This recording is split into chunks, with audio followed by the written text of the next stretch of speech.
Mas kita kalau misalnya ngehandle tim yang lebih tua, kitanya kayak kalah hawa duluan, gitu. Kayak berkata, ya kitanya udah takut duluan, aduh dia Shoot lebih senior, duluan gitu udah ya. lebih tahu daripada gua, apalah gue jadi leadernya. Gitu. Seringkali ada gitu. Ada yang ditakutin ntar kalau gue ngasih feedback nih, leader gue marah lagi, terus Kalau kasih. KPI-nya rendah kan nggak dapat bonus. Iya betul, ngaruh kemana-mana gitu ya.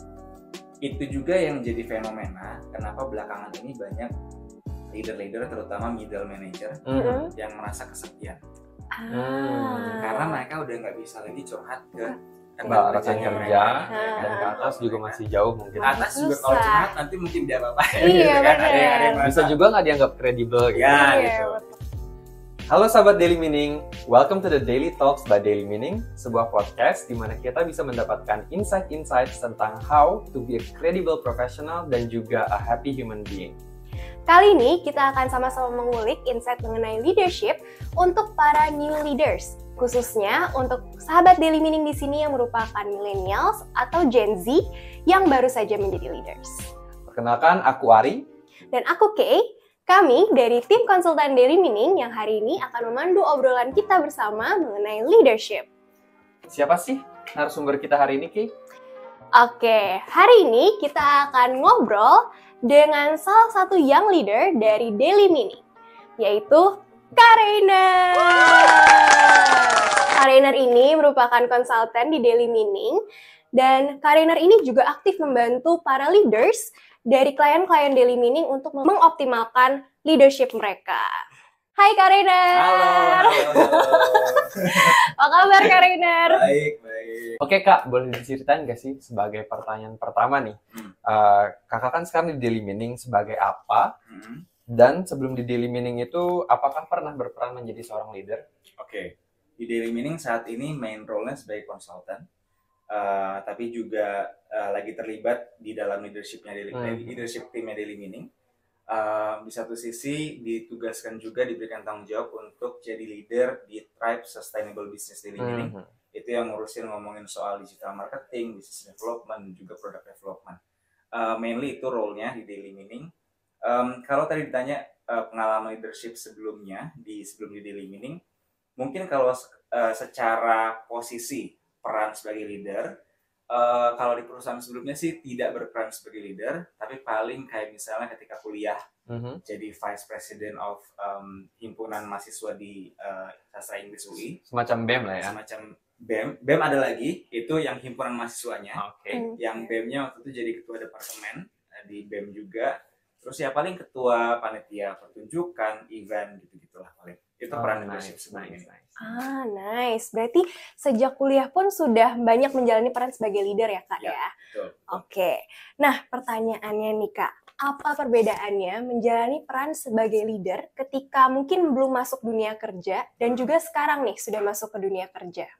Oke, mungkin yang perbedaan yang paling jelas kalau di dunia kerja kan kita semua udah jelas nih, ada kontrak kerjanya, bahkan digaji memang untuk bekerja, digaji memang untuk jadi anggota tim yang memang mengikuti arahan leadernya gitu ya. Kalau sebelum bekerja itu kan nggak ada bentuknya kayak kontrak kerja yang betul-betul mengikat gitu. You can walk out anytime gitu. Jadi lebih challenging karena justru secara struktural itu tuh kurang ditopang gitu. Jadi memang betul-betul harus, karena kan ibarat kata kayak kita sama-sama teman sebetulnya waktu kuliah gitu kan. Nah, gimana caranya supaya sesama teman ini bisa di-lead gitu, meskipun mereka nggak digaji lah, nggak ada ikatan kontrak apalah gitu ya, hanya sekedar komitmen bersama. Jadi yang paling kerasa perbedaannya antara leadership saat masa kerja dan saat sebelum bekerja mungkin itu ya. Oke. I see. Karena kan dari sebelum kerja pas kuliah udah ada kesempatan menjadi leaders. Nah, ketika sekarang kerja menjadi leaders, apakah transisi menjadi lebih mudah atau ada perbedaan nggak sih ketika dulu dan sekarang? Oke. Mungkin ya namanya kayak practice makes perfect ya. Jadi karena udah lama berlatih menjadi pemimpin semenjak kuliah, mungkin juga membantu masa transisi ketika di kerjaan itu dari staff jadi pemimpin, mungkin membantu. Kayak aspek-aspek soal managing people-nya udah lebih keasah lah gitu. Sehingga kalau misalnya transisi di dunia kerja dari staff menjadi leader, secara managing people-nya udah punya skill-nya gitu, tinggal paling konteksnya aja yang beda. Paling yang jadi lebih tantangan adalah karena ketika masuk dunia kerja udah mulai tuh ngomongin juga nggak hanya managing task, managing people, tapi managing bisnisnya juga gitu. Nah, gimana nih aspek managing bisnisnya, kan kalau di kuliah kan nggak ada tuh, kita nggak ada mikirin bisnis gimana kan gitu. Jadi paling itu yang jadi tantangan transisi dari staff menjadi leader kalau di dunia kerja. Oke, I see. Memang kalau dunia kerja tuh tantangan lebih banyak ya, harus menghasilkan cuan gitu ya. Ada tuntutan ke sana. Kalau kuliah mungkin belum nyari cuan gitu ya. Oke, nah kan tadi kita sama-sama mendengar ya dari Kak Reiner bahwa memang menjadi leader tuh banyak tantangannya, apalagi di dunia kerja. Dan aku pun banyak melihat juga banyak orang yang sebenarnya tuh tidak mau mengambil peran sebagai leader atau mungkin enggan gitu. Terutama mungkin kalau misalnya mereka baru-baru atau mungkin belum punya pengalaman sebelumnya gitu. Nah, kalau dari Kak Reiner sebagai yang sudah menjadi leader, apa sih yang membuat Kak Reiner mau mengambil tanggung jawab sebagai seorang leader? Oke, itu pertanyaan menarik. Bahkan ada salah satu klien Daily Meaning yang waktu itu ketika datang ke Daily Meaning tuh ngomong gini, Mas, kita nggak mau program leadership yang biasa-biasa di luar sana. Kita nggak mau ngomongin leadership skills bagaimana dan sebagainya. Kita mau mulai dari step yang paling awal dulu. Bahkan dia mau nggak sih jadi leader gitu. Nah, ya it turns out ternyata memang nggak banyak orang yang mau jadi leader. Karena ya orang juga ngelihat meskipun punya power dan sebagainya, tapi tanggung jawabnya besar. Banyak orang yang kayak mendingan gue santai-santai aja lah, bahan aja lah, mendingan gue following aja. Gak untuk semua orang sih ya, daripada leading gitu. Nah, kenapa gue pribadi pengen gitu ya untuk kemudian jadi leader dan sebagainya, karena mungkin jadi anak tunggal nih ceritanya, tunggal di keluarga gitu kan. Jadi mungkin udah terbiasa untuk step up dan taking charge gitu ketika memang dibutuhkan gitu. Sehingga ketika memang dalam lingkungan itu kan biasa apalagi kalau kuliah gitu ya, siapa nih yang mau jadi ketua, diam gitu kan. Nah, di momen-momen gitu ya daripada lama dan sebagainya, ya udah langsung volunteer, step up, taking charge gitu. Daripada misalnya gini, nanti ada yang kemudian merasa terpaksa jadi leader, terus jadi leadernya anggot-anggotan, kitanya juga yang jadi serba salah. Daripada kita yang komplain, mendingan ya udah dari awal kita step up aja, taking charge gitu kan. Itu sih mungkin ke sana ya. Satu sisi mungkin gini, aku pribadi adalah people person. Jadi ada juga passion soal managing people-nya. Jadi mungkin ke arah sana juga. Jadi memang suka managing people, makanya ya udah it's jadi challenge buat diri sendiri untuk managing people tapi dalam level leadership. Gak hanya sekedar managing friends aja. Mungkin itu jadi tantangan tersendiri. Tapi kalau dilihat dari cerita Kak Reiner, kebanyakan reflect ke masa kuliah gitu. Menurut Kak Reiner ini, leadership itu harus dimulai dari pas masih sekolah, udah mulai nih memupuk jadi leader, atau ketika udah kerja baru kita go all out, baru menjadi leader kayak gitu. Karena kita menghabiskan waktu pas kuliah itu untuk belajar dulu, let's say kayak gitu. Menurut Kak Reiner, better yang mana? Seperti yang tadi aku bilang, practice makes perfect. Jadi semakin sering menjalaninya, melakukannya, semakin dini, juga semakin banyak pembelajarannya, semakin banyak insight, semakin terbiasa juga gitu. Jadi ya aku saranin memang dari awal, kalau memang memungkinkan, ada kesempatannya, coba ambil aja. Karena satu hal yang menarik adalah ketika sudah terbiasa atau ketika mengambil kepemimpinan dari masa muda, ketika di masa sekolah, masa kuliah, itu tuh power distance-nya kurang berasa antara tim dengan kita. Karena kan sama-sama teman yang tadi aku sampaikan. Jadi mereka akan lebih jujur berekspresi terhadap kepemimpinannya kita. Misalnya kita dianggap leader yang nyolot, leader yang arogan, leader yang nyuruh-nyuruh doang, nggak berempati. Bisa langsung mereka kasih langsung ngomong kan, nah lu jangan gini dong, gini. Nah, tapi kalau misalnya di konteks kerjaan kan udah lebih susah. Udah ada power distance-nya yang membuat mereka lebih ragu untuk menyuarakan pendapat, Mhm. memberikan Yes. masukan. Mhm. Akhirnya kita nggak dapet tuh masukan-masukan yang akan membuat kita menjadi leader yang lebih baik ke depannya. Ya, Gitu. Tapi kalau dari awal udah dapat review-review yang jujur dari teman-teman kita gitu, ya udah kita jadi lebih ternyata gue leader yang begini nih sekarang. Oke, kalau gitu lebih baiknya begini gitu. Mungkin itu yang jadi sesuatu yang menarik kalau kita mulai dari leadership dari masa-masa awal lah, masa-masa kecil. Lebih humanis ya. Lebih humanis, lebih apa adanya gitu kan. Gitu. Jadi benar-benar memang masa-masa dulu kuliah, sekolah, kalau misalnya ngambil peran sebagai leader tuh adalah kesempatan untuk belajar, Betul. untuk dapat feedback, untuk dapat masukan lah dari teman-teman kita gitu. Sedangkan kalau udah kerja beneran, itu kan rasanya udah formal ya hubungannya gitu ya. Ada yang ditakutin ntar kalau gue ngasih feedback nih, leader gue marah lagi, terus Kalau kasih KPI-nya rendah kan nggak dapat bonus. iya nanti kita. betul, ngaruh kemana-mana gitu ya. Oke. Nah, sebagai leader nih yang masih muda usianya gitu ya, gimana sih Kak rasanya?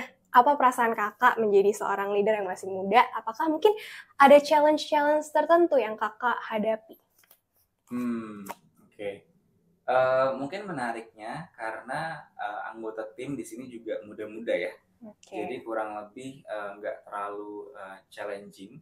Malah lebih challenging kalau misalnya managing klien kan. Maksudnya ketika masih muda kan bagaimana, ya basically sama sih. Ketika masih muda ada kecenderungan orang meragukan kredibilitasnya kita, kemampuannya kita. Hanya sekedar karena ada judgement bahwa ini anak masih muda nih, masih anak bawang lah apa segala macam gitu. Nah, ya paling itu sih tantangannya gimana kita bisa membuktikan bahwa nggak apa-apa muka penampilan masih muda, tapi doesn't mean we are not mature enough to be a leader.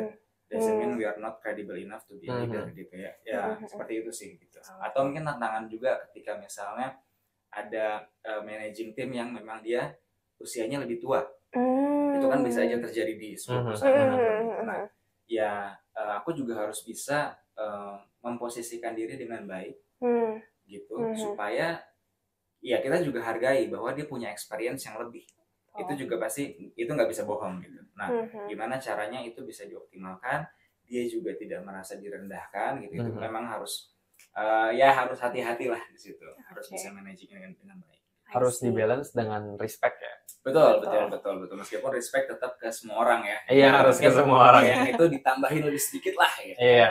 Di sisi lain diri sendiri juga tetap harus menunjukkan kredibilitas ya. Iya. Kita tuh bisa, kita tuh punya power juga gitu. Betul. Seringkali kalau misalnya klien-klien daily meaning kemudian curhatnya gini. Mas, kita kalau misalnya nge-handle tim yang lebih tua, kitanya kayak kalah hawa duluan. Gitu, kayak berkata, ya kitanya udah takut duluan, aduh dia lebih senior, gitu ya. lebih tahu daripada gua, apalagi gua jadi leadernya gitu. Seringkali ada gitu. Ya, jangan sampai kayak gitu, kita juga buktikan bahwa kita dapat posisi ini because we earn it kok. Iya, betul. Kita muda, kita keren kok gitu. Betul. Ya Kak, terus ada pertanyaan lagi nih. Kak Rainer kan sekarang jadi leader di tim Daily Meaning. Berarti berawal dari posisi anggota tim juga kan. Yeah. Nah, ada nggak sih challenge tertentu ketika kita berawal dari anggota tim, terus kita harus memimpin teman-teman kita juga gitu? I see. Mirip sebetulnya dengan waktu kuliah ya. Ketika kita sama-sama teman nih, sama-sama staff gitu, tiba-tiba diangkat nih jadi leader gitu kan. Atau malah kalau dulu waktu kuliah mengangkat diri sendiri gitu, jadi leader gitu ya. Nah, tantangannya adalah tadi sih, gimana membuktikan bahwa we earn the position gitu. Bahwa memang kita layak di posisi tersebut, bahwa memang kita kredibel untuk memimpin mereka. Gitu. Kalau kemudian ternyata terlihat bahwa kok dianya juga bingung sendiri, dia juga nggak jelas gitu kan, pasti mereka akan kehilangan trust. Gitu. Kalau udah kehilangan trust, udah susah tuh nge-manage-nya, mimpinnya dan sebagainya. Gitu. Jadi mungkin itu yang paling berasa ya, antara transisi antara yang tadinya jadi staff menjadi pemimpin. Ya tentu pasti peningkatan tanggung jawab, ya peningkatan peran, dan yang ketiga peningkatan ekspektasi. Jadi secara nggak sadar, karena memang let's say personal leadership kita tinggi, karena personal leadership kita tinggi, kita udah lebih proaktif. Jadi nggak hanya sekedar menjalankan peran sebagai staff, tapi kalau bisa nge-lead, kita nge-lead. Hmm. Jadi secara nggak sadar, ketika transisi dari staff menjadi leader, sebetulnya ada peran-peran yang udah kita lakukan dari sejak staff. Karena kita udah proaktif lebih dahulu, gitu. Jadi secara peran dan tanggung jawab, maybe kita udah melakukannya. Yang beda adalah, sekarang karena udah punya title, udah ada ekspektasi. Kalau yang sebelumnya nih, kalau kita melakukan hal yang baik dengan leading orang, kita dianggap proaktif. Oke. Tapi kalau kita salah, mungkin lebih dimaklumi. Because that's not our job to lead others. Tapi kalau sekarang udah jadi leader, kita lead orang, akan dianggap ya emang lu harus nge-lead orang. Wajar dong. That's your job. That's your job gitu. Tapi if we mess up, ya udah lebih kayak gimana sih leader kok mess up? Tadi ada ekspektasi tadi gitu. Itu yang mungkin lebih meningkat, jadi lebih berat. Jadi mukanya gitu ya? Ya, itu juga. Oke, I see. Kalau tadi kan dari segi tanggung jawabnya ya, Kak. Nah, kalau dari segi relasinya nih, mungkin sama timnya, dari rekan-rekan yang mungkin tadinya rekan, sekarang jadi tim gitu. Pernah nggak ngerasa canggung gitu jadinya? Canggung ya? Mungkin ini jadi cukup bersyukur sih sebetulnya. Karena di daily meaning orang-orangnya cukup profesional. Untuk kemudian paham bahwa oke, dia jadi leader sekarang. Nggak ada yang kemudian kayak apaan sih lo, kan kita dulu rekan kerja, ngapain lo sekarang jadi sosok ngelit kita gitu. Nggak ada yang kayak gitu, semuanya profesional. Jadi mungkin salah satu yang aku syukuri juga di daily meaning, karena semuanya profesional, semuanya paham perannya gitu. Jadi nggak ada yang kayak gitu. Jadi puji syukur sih. Kalau canggung mungkin enggak ya gitu. Tapi kayak yang tadi sih, bagaimana tetap merespek mereka. Jangan sampai merasa karena kita udah lebih tinggi secara posisi tanggung jawab, kita jadi lebih arogan, kita jadi lebih merasa lebih bisa dan sebagainya gitu. Mungkin itu yang perlu dijaga supaya mereka juga nggak ngerasa jadi ini anak gitu. Kok jadi sombong nih gitu. Jadi sengak gitu ya. Oke. Kalau tadi kan canggung ya. Kalau sebaliknya, justru jadi kayak kesannya kok santai banget gitu sama timnya. Karena seumuran nih sebelumnya, sama-sama peer gitu. Gimana? Betul.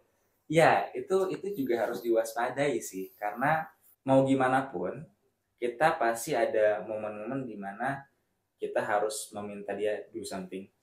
Menggerakkan dia. Mungkin sesuatu yang dia agak enggan dan sebagainya. Kalau kita tidak membangun powernya dengan baik, ketika momen itu datang, bisa jadi lebih susah kan. Karena terlalu nyantai tadi tuh yang kayak bilang gitu. Terlalu nyantai, sehingga dia juga nggak ngerasa ada urgensi ketika kita memberikan instruksi gitu. Jadi ya menambah porsi ketegasan kali ya. Menambah porsi ketegasan gitu. Ketika ada momen-momen di mana ya mulai dari diri sendiri sih. Mau nggak mau jadi role model. Gitu. Karena kalau kitanya juga masih males-malesan, masih ngeluh-ngeluh dan sebagainya, ya susah. Iya, betul. Dulu mungkin ketika rekan kerja bisa nih sama-sama ngeluh. Tapi kalau dia udah jadi anggota tim kita, nggak mungkin dong kita ngeluh ke mereka, gitu kan? Siapa? Gitu kan. Jadi kayak kita juga harus ada yang difilter, karena balik lagi kita juga udah jadi ibarat kata bagian dari manajemen juga lah. Gitu. Meskipun nggak jadi kayak, kan banyak orang yang bilang kayak, lu jadi bonekanya manajemen lu. Ya nggak gitu juga gitu. Tapi kita paham bahwa tanggung jawab kita meningkat gitu, ada peran-peran yang harus kita lakukan, ada hal-hal yang mungkin kita belum bisa share kepada anggota tim kita gitu ya, dan sebagainya gitu. Dan mungkin itu juga yang jadi fenomena kenapa belakangan ini banyak leader-leader, terutama middle manager yang merasa kesepian. Karena mereka udah nggak bisa lagi curhat ke rekan kerja, dan ke atas juga masih jauh mungkin. Atas juga kalau curhat nanti mungkin dia apa-apain gitu kan. Ada yang merasa, bisa juga nggak dianggap kredibel gitu. Gitu. Bisa jadi ada yang merasa nggak safe untuk lead up dan sebagainya, untuk curhat ke atas dan sebagainya gitu. Jadi sehingga ya terbentuklah komunitas-komunitas di luar sana, para manajer-manajer yang kita sesama manajer yang kesepian nih, kata gitu kan ya, kita bisa saling curhat di levelnya kita, sama-sama relevan gitu ya. Ya kurang lebih. Tadi kan ngomongin konteks daily meaning banyak ya kan. Gimana sih misalkan di konteks klien-kliennya daily meaning, kebanyakan gimana sih apa sih obstacle mereka ketika dari menjadi anggota tim, menjadi leader tim tersebut, dan bagaimana cara overcome that? Di beberapa klien yang kita handle, yang jadi masalah pertama adalah mereka jadi leader karena performance-nya secara individu bagus. Tetapi belum tentu managing people mereka bagus. Belum tentu leadership skill mereka bagus. Gitu. Nah, ada yang kayak berkata karena checklist, oh dia nih yang the best one out of timnya, sehingga dinaikin. Gitu. Padahal skills dan leadership mungkin dua hal yang berbeda ya. Betul. Gitu. Sehingga ketika dia naik, dia hanya jadi individual yang highly capable, tapi dia nggak bisa lead others. Nah, kalau itu terjadi, akhirnya dia akan ketumpuan sendiri, pusing sendiri. Kenapa? Karena tugasnya makin banyak, dan dia juga harus mikirin tugas di bawahnya. Tapi karena dia nggak bisa managing people, dia count on the technical aspect, bisa jadi dia pengen ngerjain semua tuh jadinya.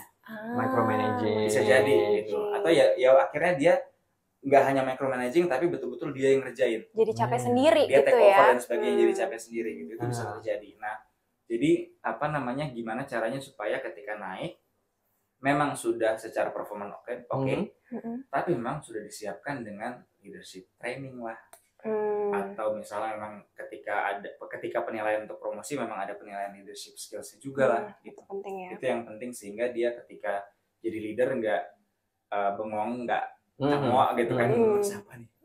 Dan leader kan kerjanya bukan hanya tim kita aja, tapi gimana tim kita bisa bermanfaat sama tim lain juga. Kan. Jadi koordinasi manage stakeholders juga termasuk salah satu qualities yang penting. Another challenge lagi. Bisa jadi kalau misalnya kita leadershipnya nggak oke, malah nanti kita nyalahin tim kita di hadapan tim orang lain. Berkata bukan gue yang salah nih, tim gue nih yang nggak benar gitu. Kan jadi aneh ya. Kan lu leader. Mudah-mudahan dijauhkan ya dari orang seperti itu. Amin. Kali ini harusnya nggak ada. Amin. Nah, kalau tadi kan berarti udah berbicara juga ya bagaimana pengalaman-pengalaman dari klien-klien daily meaning yang sudah diamati sejauh ini gitu ya. Pernah nggak Kak? Atau mungkin pernah nggak nih ketemu klien gitu ya yang leadernya itu tantangannya adalah ketemu tim yang mungkin ngerasa udah lebih pinter, udah lebih tahu, atau mungkin jadinya nggak percaya gitu sama leadernya yang masih muda ini. Dan kira-kira tuh gimana cara untuk mengatasinya atau menghadapinya? Ada-ada aja sih ya, ada-ada aja yang kemudian terutama misalnya kalau memang timnya itu sudah lebih experience, sudah lebih baik secara pengalaman atau mungkin secara usia gitu, di atas dari leader tersebut gitu. Bisa jadi ada yang kemudian lebih merasa tahu, lebih merasa bisa dan sebagainya, atau meragukan kredibilitasnya si leadernya gitu. Gimana caranya? Yang pertama adalah aku sebutnya be vulnerable elegantly.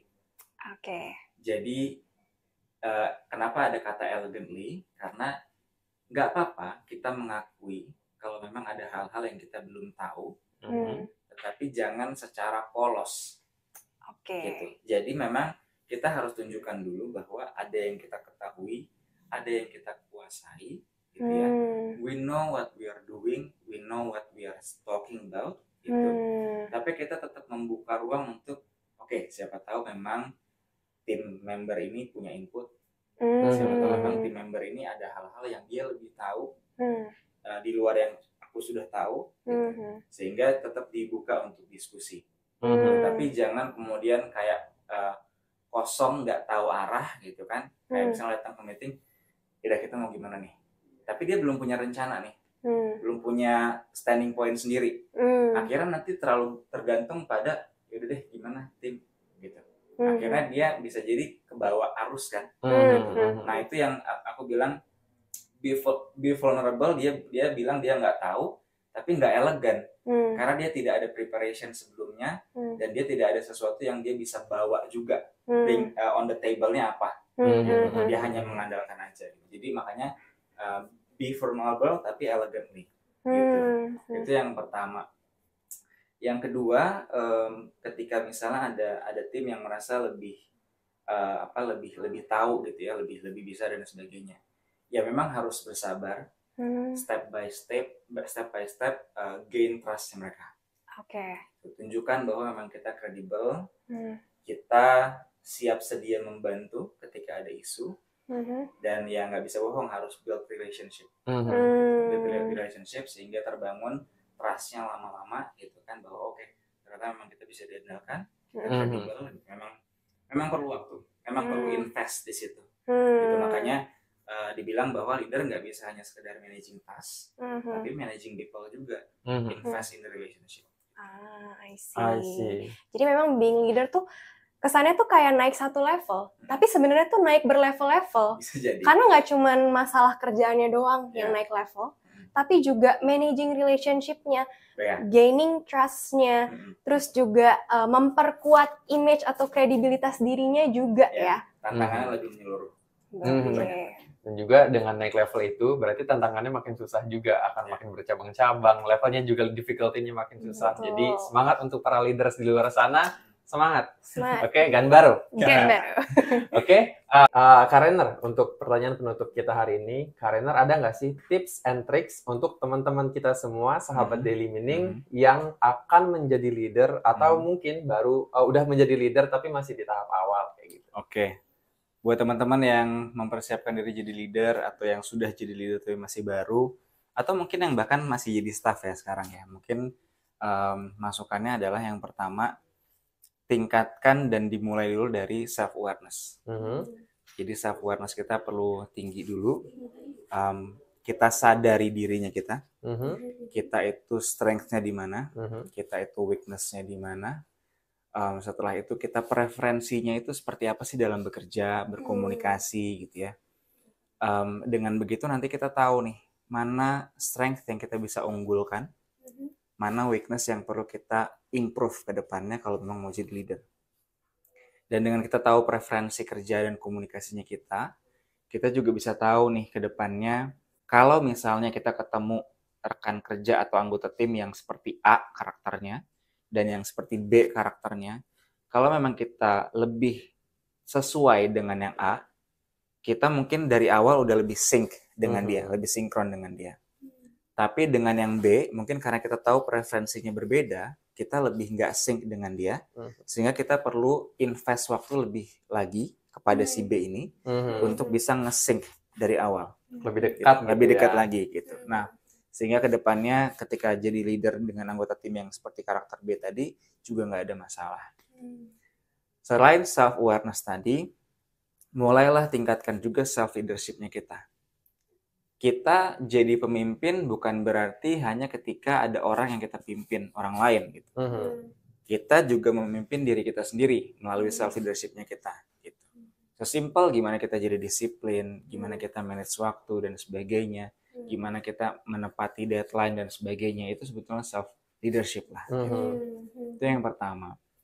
Yang kedua adalah learning by observing. Oke. Karena kita belum bisa learning by doing kalau memang kita masih jadi staff gitu ya. Kita learning by observing dulu. Kita observe leader kita seperti apa. Oh, kalau situasi A dia ngeresponnya A. Situasi B dia ngeresponnya B. Gitu. Kita bisa lihat juga, oh kalau dia melakukan C, anggota tim kita gimana responnya? Oh ternyata kalau kita sebagai anggota tim, kalau ada leader melakukan C, nggak enak ya rasanya. Kalau gitu gimana nih caranya? Bisa mencari jalan tengah atau apa yang harus kita lakukan? Sehingga learning by observing tadi, tanpa kita harus udah mendekati leadership, mendekati peran menjadi leader, kita udah belajar bahkan semenjak jadi staff. Dari cara orang dari lain, awal banget ya. Dari cara orang lain ngelit tuh bagaimana. Kita bisa menyesuaikan diri, kita bisa kemudian belajar nih, oh saya mau jadi leader kayak gitu, atau saya mau jadi leader kayak gitu tapi ada yang perlu di-improve sedikit di bagian ininya gitu. Itu learning by observing. Yang ketiga adalah ketika kita sudah mulai mau masuk ke dalam peran leader tadi, kita harus clear dulu nih ekspektasi dari leader di atas kita sama ekspektasi dari tim kita atau calon anggota tim kita itu apa. Sehingga kita tahu apa yang mereka harapkan dari kita. Nah, kita kan tahu nih kita punya strength dan weakness. Dibandingkan dengan ekspektasi, gap-nya itu sejauh apa. Nah, gap yang jauh inilah yang kemudian kita coba plan bagaimana kita mau mengimprove diri kita, develop diri kita, sehingga gap-nya tadi bisa terpenuhi, kita bisa menjadi leader yang sesuai dengan ekspektasi dari leader kita di atas kita, atau sesuai dengan ekspektasi dari anggota tim kita. Gitu. Dan yang terakhir adalah, ya tentu harus belajar ya. Belajar kan kita udah tahu nih, kita udah plan bahwa oke, kita harus mengembangkan diri begini berdasarkan gap-nya kita. Ya udah, kembangkan diri kita lah, belajar gitu. Misalnya dari platform-platform ada online course, Daily Meaning punya online course gitu kan, atau mungkin workshop training dari Daily Meaning gitu. Tapi nggak hanya Daily Meaning sih, bahkan sesimpel ngebaca buku soal leadership gitu, atau nonton video soal YouTube leadership juga banyak.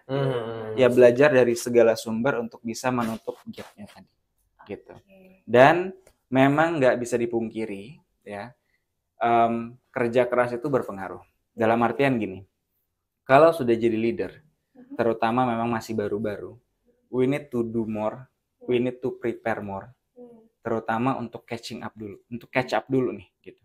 Ibarat kata misalnya kalau kita mau meeting, kalau kita sebagai anggota tim bisa aja mungkin ya prepare seadanya, datang, oke, gimana nih diskusinya gitu. Tapi kalau sebagai leader sebelum meeting kita harus nyiapin bahan, kita harus nyiapin nanti diskusinya mau diarahinnya gimana, ini arahnya mau kemana nih gitu.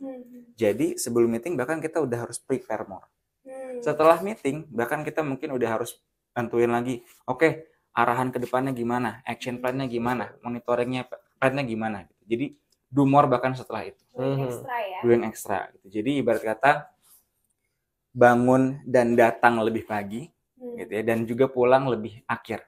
Mau nggak mau itu pasti ada gitu. Jadi nggak ada sesuatu yang magically membuat kita jadi leader dengan lebih oke tanpa kita do more, itu ya nggak juga lah gitu. Itu menurutku sih nggak gitu ya gitu. Kita tetap harus do more and be more. Leader tuh bukan yang nyuruh timnya jadi bisa pulang duluan tuh, bukan. Betul. Justru sebaliknya harus lebih banyak yang dilakukan sehingga udah one step ahead daripada timnya. One step ahead itu kata kuncinya gitu. Asal selama nggak kemudian kita jadi terlalu banyak lebihnya, akhirnya ketumpukan di kita semua, nggak juga gitu. Tapi at least kita bisa one step ahead sehingga juga memang berada di depan lah untuk memimpin tim. Dan juga untuk jadi seorang leader jangan senang dulu nih, karena oke, promosi jadi leader tapi masih makin banyak PR yang harus dilakukan oleh sang leader tersebut. Jadi semangat sahabat Daily Meaning untuk tetap belajar.